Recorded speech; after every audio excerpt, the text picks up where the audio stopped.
Hi, I'm Trevor, the CEO of the same foundation. The donation we received from Interbet helped us in procuring vital, life-saving medical equipment and PPE for Tygerberg and Groote hospitals in the Western Cape.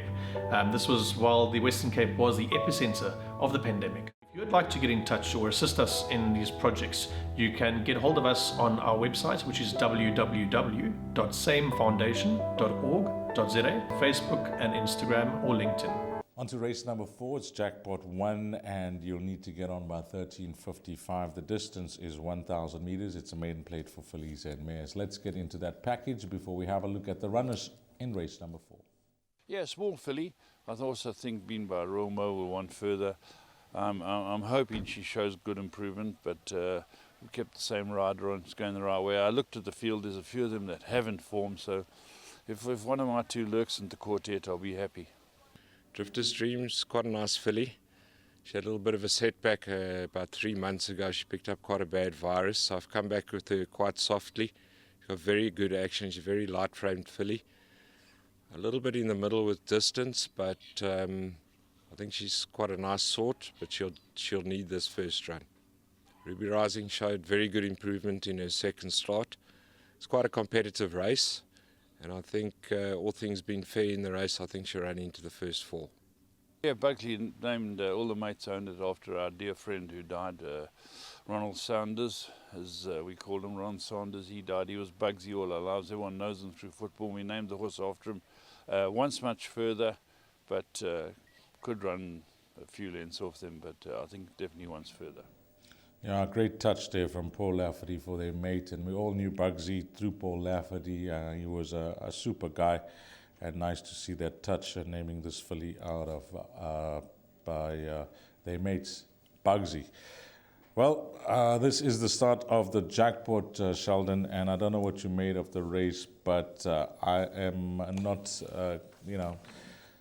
totally confident with any of my selections. I think we'll just give comments on a few of them. Hurricane Cats, Fricky Credon's runner.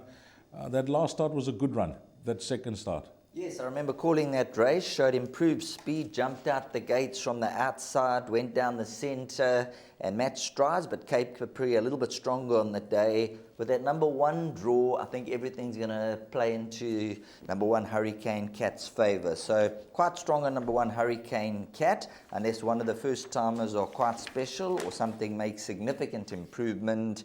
Miss Ladiatrix number 2, 23 second 400 to finish. Looking for a little bit further, but 1 for the quartets. And then I think the runner that we need to fear most could be number 11, Ruby Rising on the form lines. Yeah, I think, Duncan now saying I'm expecting a top 4 run. I'll go one better than that and say top 3 and an each-way chance with number 11, Ruby Rising, because there was huge improvement from run to run 2. And 11 gets my vote for the Jackpot. Number 5, Edge of Tomorrow. There was some betting support for this filly at her third start, 14-1 into 7-1. And although she does look held by number 1 on that run, I wouldn't be surprised to see her reverse the form here.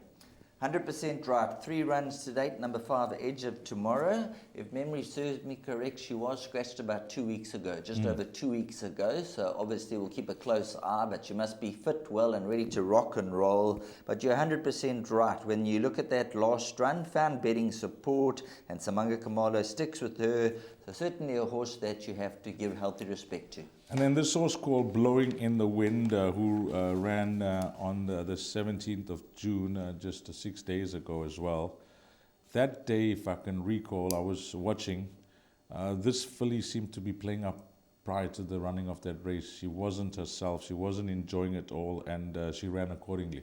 Yes, I remember calling the race on that occasion, went down to the start a little bit strong, things weren't 100% mapping out, and was above herself. So 6 days later, 1,000 meters, they're going to probably jump and go. And the stable combination. Absolutely amazing. Yeah, you can't discount the stable of Alison Wright and Atim in Goodla. So I think last time out, all that spent energy pre-race, the fact that she was never in the race from the 400 to the finish, she just emptied out. She actually, used up all that energy. Her race was run, prior to the start of saying go. So I think you expect much better from number 12. So in no specific order here, I'm going to suggest number 1, Number 5, 11 and 12 as the numbers that could possibly get through you Jackpot 1, which begins at 13.55. But Sheldon does like number 1, Hurricane Cat. I think it's a bit more competitive than that. The horse that I think will be a huge improver here is number 12, Blowing in the Wind. But I think I got a lot of respect for Duncan Howell's runner, number 11, Ruby Rising. And you need to get on by 13.55. My name is Beston. I live in Cape Town. Also, I do delivery. Interbet helped me to realize my dreams. Now I have my own delivery vehicle and I'm able to do the removal in and around Cape Town.